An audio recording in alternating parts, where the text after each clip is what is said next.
Hello, good morning and good evening, everyone. I'm going to cook beef soup with collard greens with bone on it. It's very delicious and very healthy. And thank you for watching. And you have to try, guys. And also with tumon or taro root. With taro root, we call bisol or karyuso in other language, and my Visayan language is karyuso. So, likes, share, and please leave comment.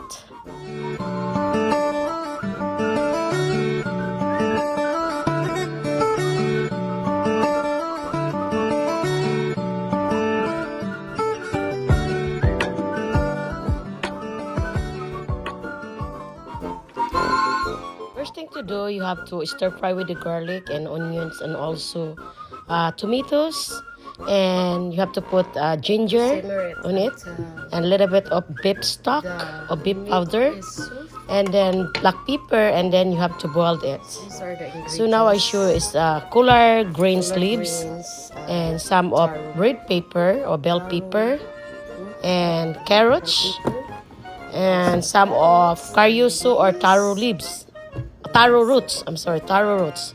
So now we have to proceed. We have to boil the bone or meat beef with 1 hour or more than 1 hour until it gets soup, as you can see.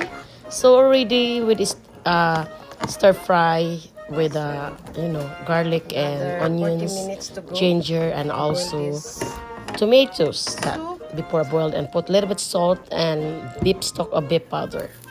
So as you can see, it's still boiling, and you have to, when the boil, you have to get the part it's like brown, bubbles brown on the top of the water, because that is the dyed blood said. So now I put the taro roots. It's very delicious, guys, and you have to try it.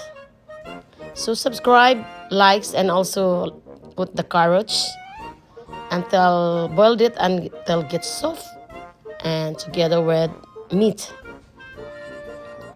So if you have fresco cooker, you can boil the meat is 30 minutes, and so also I add another 1 tablespoon of beef stock powder and also a little bit of 1 tablespoon of sugar, I don't know it's you, and also 2 tablespoons of fish sauce. No? I add later again. I already add more that, but I don't show that editing videos because I think I deleted with the 1 and 1/2 of or 2 tablespoons of fish sauce. You have to put this any kind of fish sauce. So you have to stir it and then you have to boil it again until the vegetables and also meat gets soft.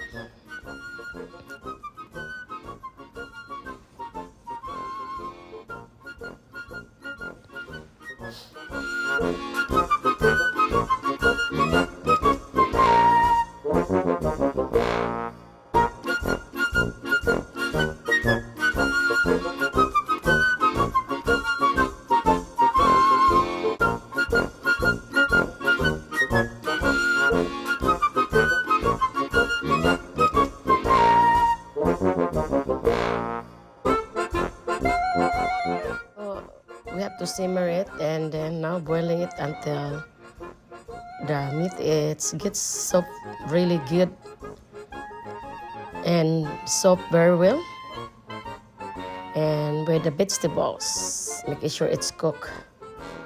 And thank you for watching, guys, and subscribe again, leave comment, and now we have to check that making sure the meat is cooked and soft. And then we have to add 1/2 red pepper or bell pepper slice. And also we add like 1 tablespoon of black pepper.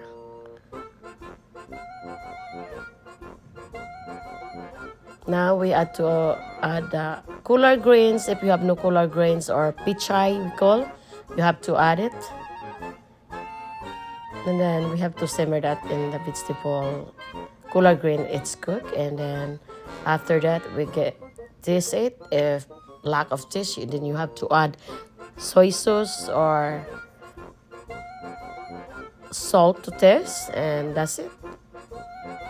And subscribe, likes, and please leave comment and share my video. Thank you so much for watching.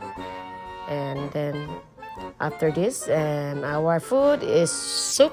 Beef soup is ready to serve after boiling. So now, as you can see, it's boiling, and look, it's ready, especially our vegetables. So now we have to set aside the clean bowl.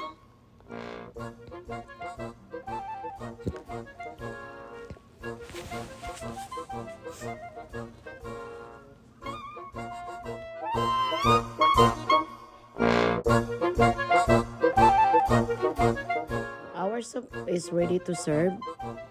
We have to put aside in our clean plate or soup bowl.